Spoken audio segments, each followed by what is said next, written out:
Hello प्यारे बच्चों, class 4 Hindi कोम्पल अध्याय 6 शेर को सवा शेर हमने ये कहानी पढ़ लिया था। अब हम इसका प्रश्न उत्तर बनाएंगे। प्रश्न अभ्यास बातचीत के लिए, यानी आपस में बातचीत के द्वारा ये प्रश्न का उत्तर देना है। पहला, गप मारने वाले को क्या कहा जाता है? तो हमने इस प्रश्न का उत्तर लिखा है कि गप मारने वाले को गप्पी या गपोड़ी कहा जाता है। प्रश्न दूसरा है, सराय किसे कहते हैं? सराय और घर में क्या अंतर होता है? तो हमने लिखा है इस प्रश्न का उत्तर कि जिस रास्ते में आम आदमी आते हैं जाते हैं, जो यात्रियों को ठहरने का स्थान को सराय कहा जाता है। यह एक होटल रहता है, लेकिन घर में सिर्फ घर के लोग या परिवार रहते हैं। घर और सराय और घर में अंतर। प्रश्न तीसरा हमारा है, इस कहानी में सवा शेर कौन है? तो हमने लिखा है इस कहानी में सवा शेर राजकुमार हैं, यानी जो राजकुमार जो राजा थे वही थे शेर का सवा शेर। प्रश्न हमारा चौथा है, 3 भाइयों ने राजकुमार के सामान को हथियाने की क्या योजना बनाई?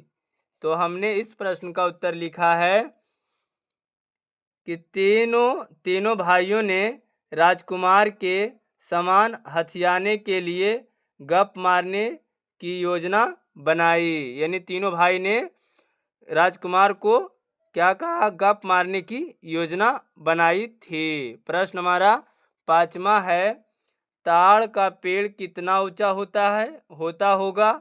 क्या आप उस पेड़ पर चढ़ सकते हैं? यानी ताड़ का जो पेड़ होता है वह कितना ऊंचा होता है और क्या आप उस पर चढ़ सकते हैं? हमने उत्तर लिखा है, ताड़ का पेड़ लगभग 35 से 40 मीटर होता है। नहीं, मैं इस पर नहीं चढ़ सकता हूँ। प्रश्न हमारा छठा। अब हमारा प्रश्न है, पाठ में से का अर्थ हुआ कि जो हमने ये कहानी पढ़ा है उस कहानी के आधार पर इस प्रश्न का उत्तर देना है। पाठ में पहला प्रश्न हमारा है, पहले भाई ने क्या गप सुनाई? तो हमने कहानी जब पढ़ा था तो हमने लिखा है इस प्रश्न में कि पहले भाई ने क्या? तो पहले भाई ने गप मारी कि बचपन में हम लुक्का छिपी खेल रहे थे। मैं छिपने के लिए एक ताड़ के पेड़ पर चढ़ गया। वह ताड़ का पेड़ कम से कम 100 मील ऊंचा था। मैं दौड़कर उसकी चोटी को पत्ते की बीच छिपकर बैठ गया। मुझे वहीं नींद आ गई। जब आँख खुली तो देखा कि पेड़ इस बीच 50 मील और उग चुका था। नीचे उतरने की हिम्मत नहीं हुई। मैं सोच ही रहा था कि पास से एक बादल का टुकड़ा गुजरा। मैं उसी में घुस गया। जब उस बादल से पानी बरसने लगा तब जाकर मैं पानी की धारा को रस्सी की तरह पकड़कर नीचे उतरा। पहला भाई ने इस तरह गप्पा मारा।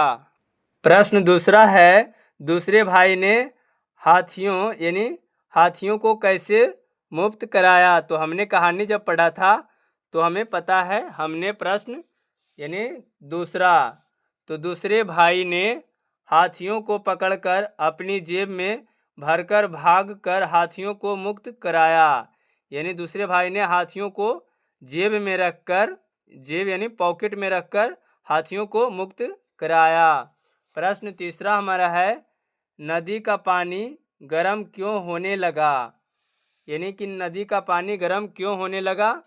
तो तीसरे भाई को गुस्से से नदी की पानी गर्म होने लगा। यानी जब तीसरे भाई की गुस्से आया तो नदी का पानी गर्म होने लगा, यानी तीसरे भाई ने गप्पा मारा था। प्रश्न चौथा हमारा क्या है, राजकुमार ने ऐसा क्या कहा कि तीनों भाई हार गया? तो हमने लिखा है, प्रश्न चौथा का उत्तर है, राजकुमार ने ऐसा कहा, ठीक है, अब मेरी कहानी सुनो। मैं एक देश का राजकुमार हूँ। मेरे पास 3 गुलाम है। एक दिन वह तीनों मुझे धोखा देकर भाग निकले। तब से मैं घूम घूम कर उन्हें तलाश रहा हूँ। आज फिर वह मुझे मिल गया। यानी उन तीनों गपोड़ियों को बोला था राजकुमार। ठीक है प्यारे बच्चों, प्रश्न हमारा 5वां क्या है, तीनों भाइयों ने राजकुमार को क्या वचन दिया। तो प्रश्न 5वां का उत्तर है हमारा, तीनों भाइयों ने राजकुमार को वचन दिया कि वह यह कि आगे से उलूल जुलूल बातें बनाकर गांव वालों को नहीं ठगेगा। यानी उलूल जुलूल की बातें नहीं करेगा, यानी बड़ी बड़ी बातें, यानी बड़ी बड़ी गप नहीं मारेंगे। अब हमारा क्या है प्रश्न, गप सुनो भाई गप। तो पहला प्रश्न क्या है, गप क्या होती है, गप मारने और बात करने में क्या अंतर होता है। तो हमने इस प्रश्न का उत्तर लिखा है कि फालतू का बेवजह गलत बातें डींगे हाँकना गप कहलाता है। गप में कुछ भी अनाप शनाप बोला जाता है, लेकिन जब दो लोग किसी विषय में आपस में बात करते हैं, उसे बात करना कहते हैं। प्रश्न हमारा दूसरा है कि आपको कौन सी गप सबसे ज़्यादा पसंद आई और क्यों। तो हमने कहानी पढ़ा था, तो हमें कौन सी गप ज़्यादा अच्छी लगी। तो हमने लिखा है प्रश्न दूसरा का, हमें दूसरे भाई का गप सबसे ज़्यादा पसंद आया, क्योंकि हाथियों को पकड़कर अपनी जेब में भरने के सारे हाथी जेब में आ गए और सभी हाथी को मुक्त कर दिया। ये गप हमें ज़्यादा पसंद आए। अगर आपको पहले भाई का गप ज़्यादा पसंद आता है तो इसमें लिख सकते हैं, और क्यों आया तो ये भी आप लिख सकते हैं। प्रश्न हमारा तीसरा क्या है, अगर आपको गप मारने के लिए कहा जाए तो आप क्या गप सुनाएंगे। तो हमने प्रश्न तीसरा का लिखा है, मैं गप मारूंगा कि यहाँ पे मैं लिखे, मैं भारत के प्रधानमंत्री के साथ बात करता हूँ और वे हमारे बचपन के दोस्त हैं। जो कि क्या है, ये फालतू बातें हैं प्यारे बच्चों, ये गप है।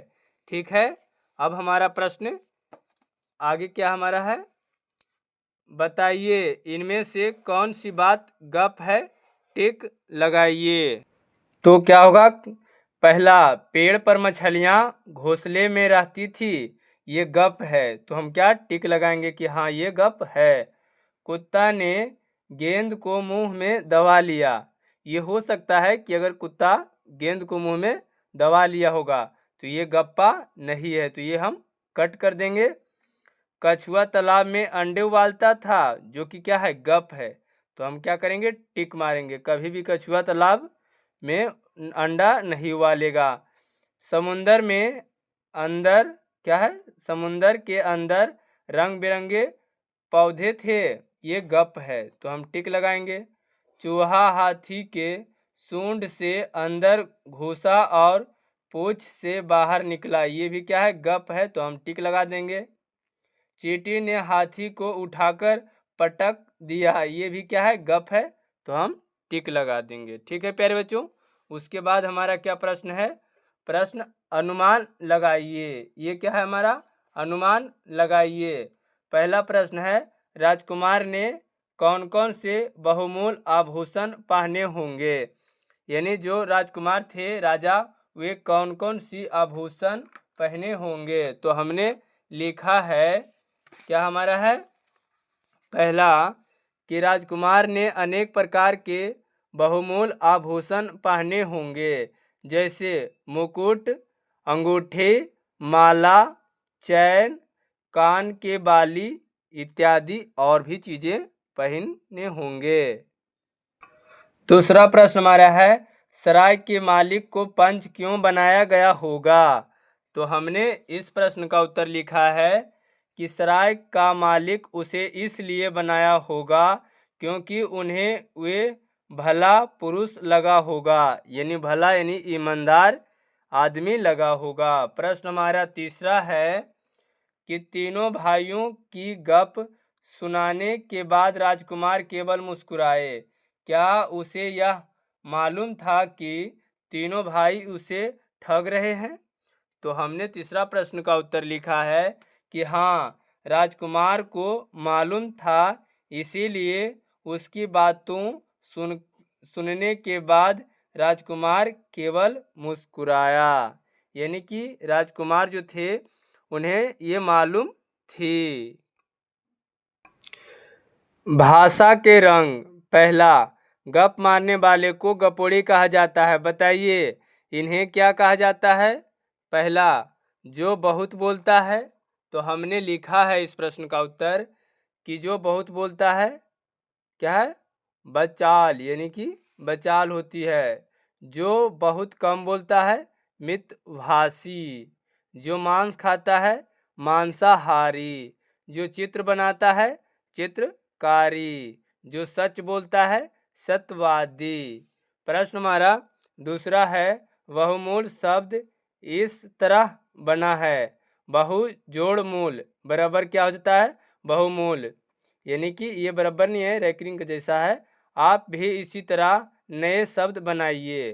तो पहला, आ जोड़ सफल, सु जोड़ पुत्र, सु जोड़ कन्या, अन जोड़ पढ़। तो हमने इस प्रश्न का उत्तर लिखा है असफल, सुपुत्र, सुकन्या, अनपढ़, विदेश, बेकार, बेईमान, बेहोश, बेसुध, बेसहारा। क्या है? हमने टा तक प्रश्न का उत्तर लिखा है। प्रश्न तीसरा हमारा क्या है? प्रश्न तीसरा है, रेखा खींचकर विपरीत अर्थ वाले शब्दों को मिलाइए। विपरीत का अर्थ होता है उल्टा शब्द, यानी विलोम शब्द हम बोल सकते हैं। तो हम क्या करेंगे? मिलाएंगे कि विश्वास, विश्वास के हम अविश्वास के साथ मिलाएंगे। गुरु, गुरु को हम शेष के साथ मिलाएंगे। हार, हार को हम जीत के साथ मिलाएंगे। गरम, ठंडा, सहमति असहमति के साथ मिलाएंगे। निराशा के आशा, निराशा को आशा के साथ मिलाएंगे। बहादुरी के बहादुर को प्यारे बच्चों, बहादुर को कायर के साथ मिलाएंगे। ठीक है, हमने इसे मिला दिया। अब हम क्या करेंगे? इसका हमने कॉपी पर भी लिखा है। विश्वास को अविश्वास, गुरु का शेष, हार का जीत, गरम का ठंडा, सहमति का असहमति, निराशा का आशा, बहादुर का काया। प्रश्न हमारा चौथा क्या है? प्रश्न चौथा है, नीचे दिए गए शब्दों से वाक्य बनाइए। पहला, योजना, खा लुका छिपी, गा विश्वास, घा बहादुरी, ड़ा शर्त। तो हमने इस प्रश्न का वाक्य बनाया है कि योजना, सरकार योजना बनाती है। लुका छिपी, बच्चे लुका छिपी खेलते हैं। विश्वास, गुरु की बात पर हमें विश्वास करना चाहिए। बहादुरी, सोनी एक बहादुरी लड़की है। शर्त, हमें शर्त नहीं लगानी चाहिए। अब हमारा क्या है प्रश्न? प्रश्न है, खेलों की दुनिया। बचपन में हम लुका छिपी खेल रहे थे। पहला, आप कौन कौन से खेल खेलते हैं? तो हमने लिखा है हम अनेक प्रकार के खेल खेलते हैं, जैसे लुका छिपी, केत केत, cricket, kabaddi, carrom board, ludo आदि। खा क्या है हमारा प्रश्न? खा है लुका छिपी का खेल कैसे खेला जाता है। तो हमने लिखा है कि लुका छिपी के खेल में हम अपने दोस्त 5 या 6 रहते हैं। उनमें एक चोर रहता है और बाकी हम लोग छिप जाते हैं। प्रश्न हमारा गा है, ऐसे खेलों को बारे में बताइए जिन्हें खेलते हुए आप कोई गीत भी गाते हैं। तो हमने इस प्रश्न का उत्तर लिखा है कित कित, कबड्डी, रेलगाड़ी। ये खेल में हम गीत भी गाते हैं। ड़ा, इन खेल गीतों को गाकर सुनाइए। तो हमने ड़ा में क्या, इन घा में क्या है, रेलगाड़ी। तो ये बोल रहा है गाकर सुनाइए। तो हम गाकर सुना सकते हैं प्यारे बच्चों कि छुक छुक छुक छुक करती रेल, भक भक भक भक करती रेल, आती रेल जाती रेल, हम जाएंगे आप जाएंगे, सब मिलकर यात्रा करेंगे। यानी क्या है, ये हम गीत लिख भी सकते हैं। ये बोल रहा था सुनाने के लिए, तो हमने सुना दिया। अब क्या हमारा है, अभिनय। ये जो होता है प्यारे बच्चों, ये इस कहानी का अभिनय का अर्थ हुआ शेर को सवा शेर कहानी का मंचन करने के लिए कितने पात्रों की ज़रूरत होगी। तो ये हमारे क्लासरूम, हमारे टीचर सभी बच्चों को साथ मिलकर इस कहानी का मंचन करते हैं। ये हम प्रश्न का उत्तर लिखने का नहीं है, ये मंचन करने का है। आज की वीडियो यहीं तक है प्यारे बच्चों। अगर वीडियो आपको अच्छी लगे तो इसे लाइक और सब्सक्राइब ज़रूर करिए प्यारे बच्चों। कमेंट ज़रूर करिए।